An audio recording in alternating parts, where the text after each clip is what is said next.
Olá, bom dia. Bom dia, paz do Senhor, como vocês estão, como tem passado? Hoje foi o dia que o Senhor fez, vamos alegrar nele. Hoje nós vamos continuar a leitura do livro de Ezequiel. Vamos lá, vamos começar? Hoje nós vamos ler Ezequiel 13. Bora lá? Ezequiel 13. Profecia contra falsos profetas. A palavra do Senhor veio a mim dizendo: Filho do homem, profetize contra os profetas de Israel. A esses que profetizem o que vem do A esses que profetizem o que lhes vem do coração. Diga que ouça a palavra do Senhor. Assim diz o Senhor Deus: ai dos profetas insensatos que seguem o seu próprio espírito, sem nada terem visto. Os seus profetas, ó Israel, são como chacais entre as ruínas. Vocês não foram consertar as brechas, nem fizeram muralhas para a casa de Israel, para que ela permaneça firme na batalha no dia do Senhor. As visões que eles tiveram são falsas adivinhações, mentirosas, dizem, o Senhor disse quando o Senhor não os enviou. E ainda esperam que a palavra se cumpra. Não é fato que vocês tiveram visões falsas e anunciarem adivinhações mentirosas, quando disseram, Senhor, sendo que eu não disse nada. Portanto, assim diz o Senhor Deus, como vocês anunciam falsidade e têm visões mentirosas, por isso eu estou contra vocês, diz o Senhor Deus. A minha mão será contra os profetas que têm visões falsas e que adivinham mentiras. Não estarão nos conselhos do meu povo, não serão inscritos nos registros da casa de Israel, nem terão terra em Israel, e vocês saberão que eu sou o Senhor Deus, porque andam enganando, sim, enganam o meu povo, dizendo, paz, quando não há paz, e quando se constrói uma parede sem argamassa, os profetas cobrem com cal. Diga que estão aplicando cal na parede e a parede ruirá. Haverá chuva torrencial. Vocês, pedra de granizo, cairão. Um vento tempestuoso interromperá.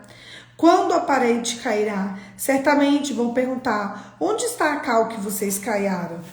Portanto, assim diz o Senhor Deus, no meu furor mandarei um vento tempestuoso, na minha ira haverá chuva torrencial, e na minha indignação pedras de granizo, para destruir. Derrubarei a parede que vocês cobriram com cal, vou arrasá-la, para que apareçam os seus alicerces. Quando a parede cair, vocês serão destruídos no meio dela, e saberão que eu sou o Senhor. Assim cumprirei o meu furor contra a parede e contra os que cobrem com cal. E direi a vocês, já não existe parede, como também já não existem aqueles que cobriram com cal. Os profetas de Israel profetizaram a respeito de Jerusalém, para terem visões de paz, quando não há paz, diz o Senhor Deus, contra as falsas profetisas. Filho do homem, vire o seu rosto contra a filha do seu povo, que profetiza o que lhes vem do próprio coração. Profetize contra elas e diga, assim diz o Senhor Deus, ai das que costuram fitinhas mágicas para serem usadas em todas as articulações das mãos e fazem véus para as cabeças do tamanho para véus para a cabeça de todo o tamanho, para enredarem as pessoas. Vocês querem enredar a vida do meu povo para preservar a própria vida? Vocês me profanaram no meio do meu povo por punhados de cevada, por pedaços de pão, para matarem as pessoas que não deveriam morrer, para deixarem com vidas aquelas que não deveriam viver, mentindo assim do meu povo que escuta mentiras. Portanto, assim diz o Senhor Deus, eis que eu sou contra as fitinhas mágicas que vocês usam para enredar as pessoas como se fossem pássaros. Eu as arrancarei dos seus braços e deixarei livres aqueles que vocês enredaram como se fossem pássaros. Também rasgarei os véus e o livrarei o meu povo das mãos de vocês. Eles nunca mais Ele nunca mais estará ao alcance de vocês para ser caçado. E vocês, mulheres, saberão que eu sou o Senhor. Visto que com mentiras vocês desanimaram o coração do justo, não havendo eu entristecido e fortaleceram as mãos do ímpio, para que não se desviasse o meu caminho e viesse. Por isso vocês não terão mais visões falsas e nunca mais adivinharão. Livrarei o meu povo das mãos de vocês, e vocês, mulheres, saberão que eu sou o Senhor. Deus está bravo. Deus está bravo aqui com o povo. Sabe, esse texto de hoje fala sobre os falsos profetas, sobre a ira de Deus contra os falsos profetas. E eu quero falar com vocês sobre isso. Poli, como é que eu não recaio no falso profeta? Primeiro ponto, conheçam as escrituras. Poli, gente, conheça as escrituras. Nunca mais você vai ser enganado. Sabe? Você sabe quando eu passei a me apaixonar de verdade pela palavra? Quando eu comecei a ler de verdade a palavra? Quando eu comecei a mergulhar? Foi assim. Eu lembro, eu acho que eu tinha uns 20 anos. Quando eu era criança, adolescentezinha, e até meus 18, eu acho que eu tinha 19 anos. Por aí, tinha uns 19 anos. Eu nunca tinha lido a Bíblia inteira. Eu amava o Senhor. Eu vivia amando o Senhor, mas eu não amava a Bíblia. Eu nunca tinha lido a Bíblia inteira. E um dia eu fui fazer um atendimento de um estágio. Eu consegui estágio muito cedo, aqueles estágios não remunerados. E quando eu consegui esse estágio, eu fui atender um casal. E eles começaram a falar um monte de besteira da Bíblia. E eu não conhecia as escrituras como eu conheço. Mas eu sabia que o que eles estavam falando era errado. Eu tinha certeza que era errado. E eles falavam com tanta convicção. E eles se apresentaram como cristãos. E eles começaram a falar, sabe, com muita autoridade. E na hora o meu espírito revelou aquilo ali para mim. Era uma autoridade de um evangelho falso. Eram falsos profetas. Mas o pior de tudo é que eles saíram da minha frente. E eu não consegui refutar uma linha do que eles falavam. Porque quando você não conhece, a única coisa que você pode fazer é ficar calado. Fica calado. E aquele dia, eu me senti tão impotente. Mas eu me senti tão impotente que eu falei, nunca mais, enquanto vida eu tiver, eu não vou conseguir refutar alguém por uma besteira que essa pessoa falou da Bíblia. Eu não vou conseguir viver assim. Eu saí daquele dia e eu falei para mim mesma, a partir de hoje, eu vou estudar a Bíblia em todas as traduções disponíveis. Eu vou fazer tudo o que eu puder para eu conhecer as escrituras. E quando as pessoas vierem até mim, nunca mais elas vão mentir para mim. E ali eu li uma vez, eu li duas, eu li três, eu li quatro, eu li cinco, eu li 10, eu li 15, eu li 20 vezes a Bíblia inteira. Aí o Espírito Santo me disse, agora você vai parar de contar. E eu parei de contar. Mas eu continuei lendo, eu continuo lendo. E eu não aceito, eu não admito em mim que as pessoas falem mentiras, que as pessoas me enganem, que as pessoas falem enganos da Bíblia, que as pessoas digam coisas que são blasfêmias da Bíblia. E eu fiquei calada. Nunca mais.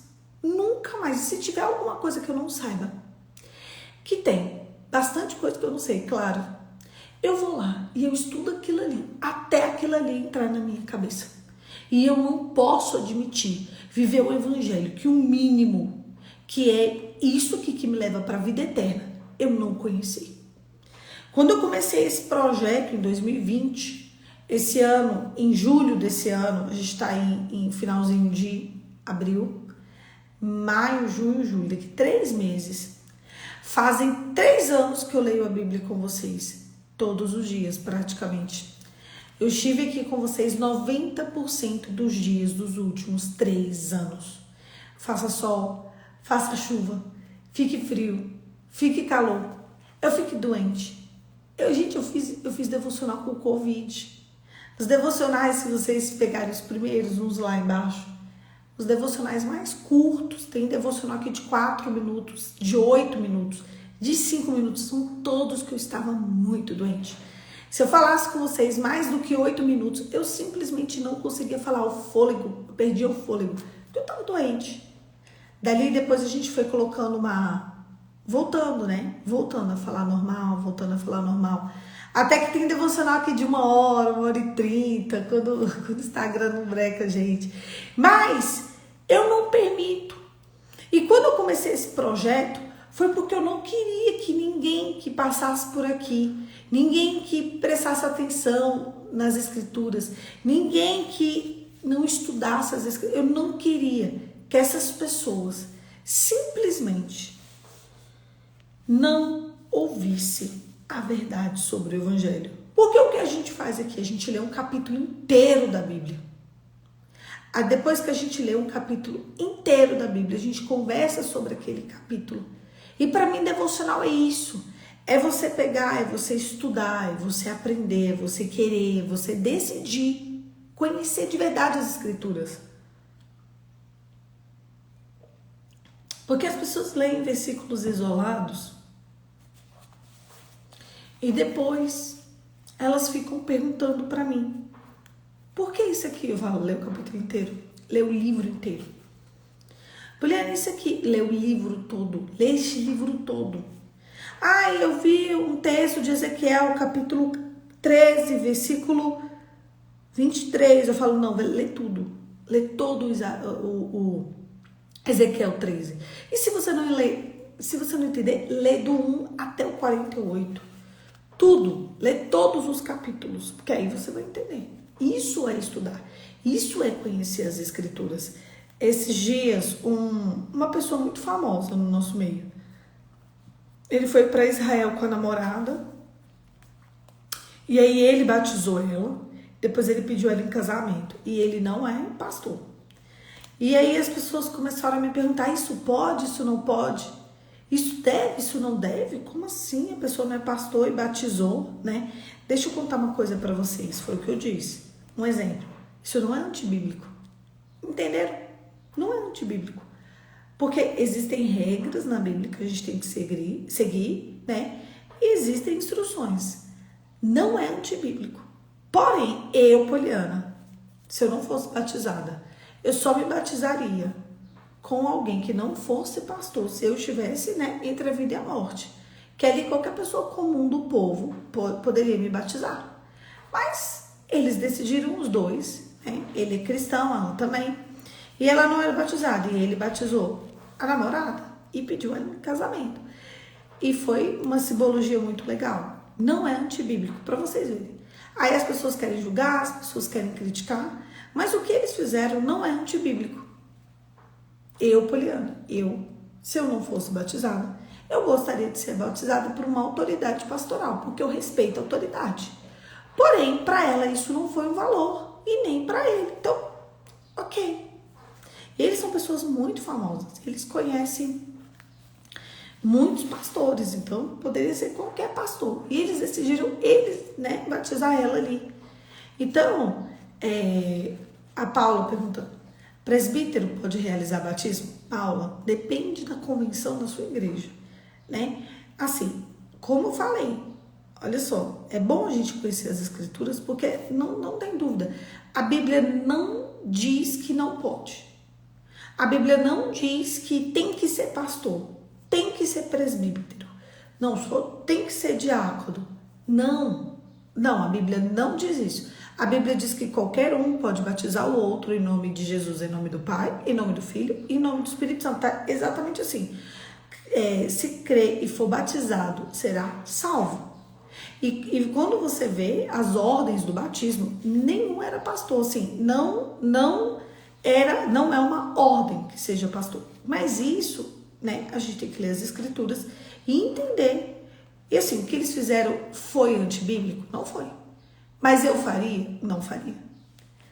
Se ele exerce alguma liderança na igreja, ele pode realizar o batismo. Se ele é cristão, se ele é batizado, se ele crê em Jesus Cristo como único e suficiente Salvador, ele pode batizar. Eles eram discípulos de Jesus, exatamente. Eles não eram pastores, eles eram discípulos do próprio Cristo. Eles tinham autoridade, mas ele quis batizar, gente. Ele quis. E aí a questão é, isso é antibíblico? Não, isso não é antibíblico, né? Então, assim, tem coisas que as pessoas fazem por aí e que a gente fica assim, isso pode, isso não pode. O foco é, volte para as escrituras e nunca seja enganado, né? O que ele fez antibíblico não é antibíblico, mas eu faria? Não faria. Porque eu, como eu falei, eu respeito a autoridade espiritual e eu desejo, né? É uma escolha deles, exatamente. Mas eu desejaria ser batizada por alguém que tivesse autoridade pastoral. Na minha igreja também. Na minha igreja tem vários quesitos para você se batizar. E tem que ser. Não pode virar uma bagunça. Porque aí eles vão... A ideia é que eles congregam. Eles vão congregar onde? E qual igreja? Quem é o pastor? Quem é a autoridade? Enfim, é um pouco arriscado, tá? Tudo é lícito, mas nem tudo convém. Pois é. Mas se você tiver um caso de vida ou morte, se você tiver com um decreto de morte sobre o seu filho, e o seu filho estiver no hospital, você vai deixar de batizar seu filho? Me responde. Só tem você ali. Teu filho está na beira da morte. Teu pai está na beira da morte. Teu irmão está na beira da morte. Tem uma aguinha lá. Você vai deixar de batizar o seu filho? Você não vai. Você, inclusive você e eu podemos batizar pessoas. Entendeu? A gente pode.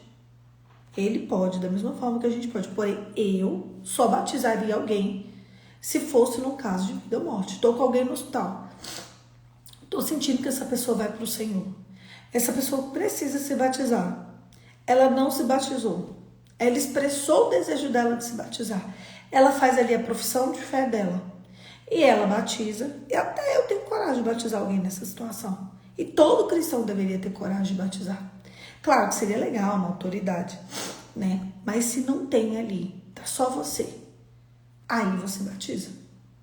É só em caso extremo. Eu só batizaria assim em casos extremos. Vamos lá. Quando Jesus disse aos discípulos, e não qualquer um, ele deu autoridade para seus discípulos, para que seus discípulos fizessem discípulos e desse autoridade a eles que fizessem discípulos. Mas cada um faz o que acha certo. Exatamente, tem que ter uma autoridade. Porém, gente, eu só tô deixando claro aqui para vocês o seguinte: se vocês estiverem numa situação que alguém está numa situação de vida ou morte, batiza. Batiza mesmo, batiza sem dó e batiza no nome do Pai, do Filho e do Espírito Santo. Não deixe que a pessoa não receba o batismo por causa de religiosidade. Mas em situações extremas, entendeu? Não sai batizando as pessoas assim, não. Do tipo, vamos viajar para Israel e vamos ali. E eu vou te batizar. Não vamos fazer isso, não. Vamos atrás, sempre tem um pastor lá. Lá tem muitos pastores. Se vocês quiserem. Em todos os lugares tem. Se não, dá para chamar um pastor. Os últimos minutos de vida de alguém. Não dá para chamar um pastor. Só tem você. Batiza. Batiza em nome de Jesus. Amém? Fora isso, só pra gente fechar aqui, você só não vai ser enganado por falsos profetas. Você só não vai ser enganado por textos levianos se você conhecer as escrituras. Mergulha, querido. Queira. Deseje conhecer as escrituras. Se importe. Levante cedo. Sabe? Se dedique. Do que adianta você trabalhar tanto? O que adiantou você estudar tanto para outras coisas? Se o que realmente importa é a palavra. Se o que realmente importa é a salvação. Se depois dessa breve vida, nós vamos passar a vida inteira na eternidade. Você sabe o que realmente importa depois de tudo? Depois de tudo, o que vai importar é se eu e você estivemos ao lado de Jesus, em espírito e verdade, todos os dias da nossa vida. Eu quero te incentivar a pesquisar você mesmo e estudar as Escrituras. Não é difícil. Foi o inimigo da tua alma que colocou na tua cabeça que é difícil, mas não é. Jesus ele veio para trazer vida e vida em abundância. A linguagem é simples e clara. Basta você desejar ardentemente nunca mais ser enganado por ninguém e você conhecer as Escrituras de verdade. Feche seus olhos e vamos orar. Pai, em nome de Jesus, que os nossos olhos se abram à realidade do Evangelho. Nos ensine, Senhor, que o próprio Cristo nos ensine a ler as Escrituras, a mergulhar nas Escrituras, a viver as Escrituras. Nos ensine, nos inspire, Senhor, a te amar cada dia mais, a desejar estar diante de Ti, a conhecer os Teus decretos, conhecer as Tuas promessas para a nossa vida. Senhor, nos alinha a Tua vontade, que ela é boa, perfeita e agradável. Em nome de Jesus. Amém. Amém, queridos. A verdade, ela liberta. Conhecereis a verdade, e a verdade vos libertará. Eu e você precisamos desejar conhecer a verdade, porque só assim seremos livres. Um beijo. Deus te abençoe e até amanhã. Amanhã, 5h45, eu tô aqui pra gente continuar o devocional, que é meu, que é seu, que é nosso, mas é principalmente de Jesus, e é por Ele que nós estamos aqui todos os dias. Deus te abençoe e até amanhã, se Deus quiser.